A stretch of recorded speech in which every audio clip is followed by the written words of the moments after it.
Student growth continuing at Central Oregon Community College into the double digits. I'm Dave Adams. Admission for winter term closes at 5 p.m. today. Most entry-level classes are full. 400 students have not been able to enroll in any classes, and 6,000 names are on waiting lists. COCC's Ron Paradis. When we say that there are 6,000, it could be one student who's on waiting lists in 3 classes, so it's not 6,000 different people, but it means that there are different students trying to sign up for a variety of classes, and we're just not able to accommodate them. We know that come the first week of the term, a lot of that will get taken care of by faculty members saying, sure, I'll take 5 more people, or students who are signed up for 3 classes who get into 1 and drop the other 2. So we know some of that will be taken care of, but with 400 students who are in no classes at this point, we know that we've got to try to take care of those students before we can continue to accept more. 400 students, what's the story with those? Those are mostly students who have been up for advising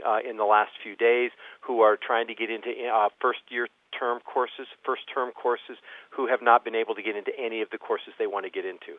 Some of them are trying to get into 1 or 2 courses, some of them are trying to get into full loads, and they have not been able to get into any of the courses they want. What's most popular? Right now, the most popular are indeed the entry-level courses, whether that be in math, writing, speech, computers, those types of areas, the ones that students take their first term or their first year, and those are the areas we're seeing the biggest demand. Math classes at the lower levels in particular are filling up really quickly, and that's a real bottleneck for us. What's the answer? I think the answer is getting more students to sign up early, which would give us a better idea of where we might need to go recruit more faculty. In some cases, that's impossible to get part-time faculty. For next year, we're going to be adding some more full-time faculty, which should help. And it's just getting people into the pipeline and further into their course of study so they can sign up for some of the higher-level courses. What is so tremendously attractive about COCC? Are we looking at local students here, people from out of the area? What's bringing them here? Oh, it's almost exclusively local students, and it's people who are finding themselves unemployed or underemployed, who are looking for a way to better their life.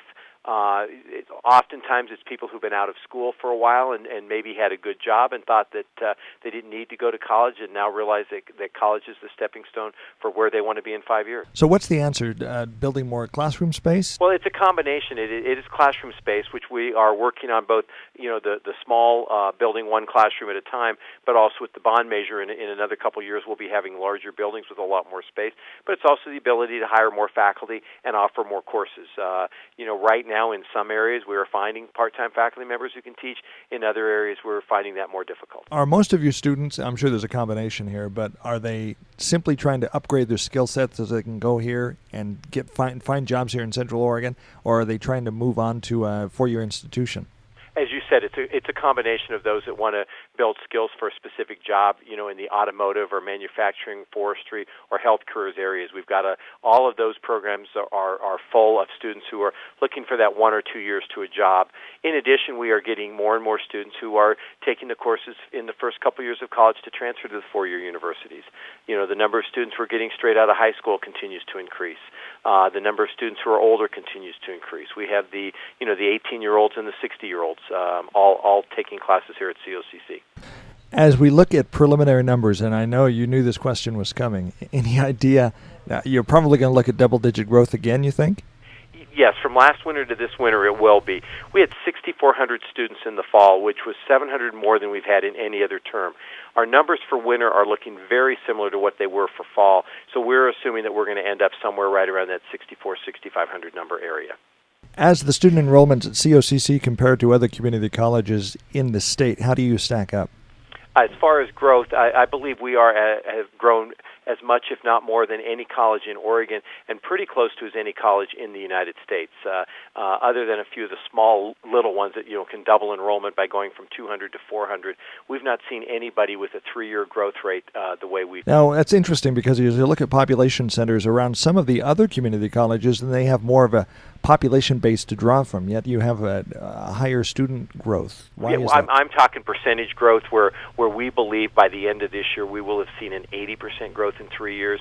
You look at schools like Portland Community College that has 4 to 6 times the enrollment we do. They're still growing, 10% a year, whereas we're growing 15 to 20% per year. COCC's Ron Paradis. I'm Dave Adams. Take 5 is a production of 1110 KBND Radio News. Depend on us.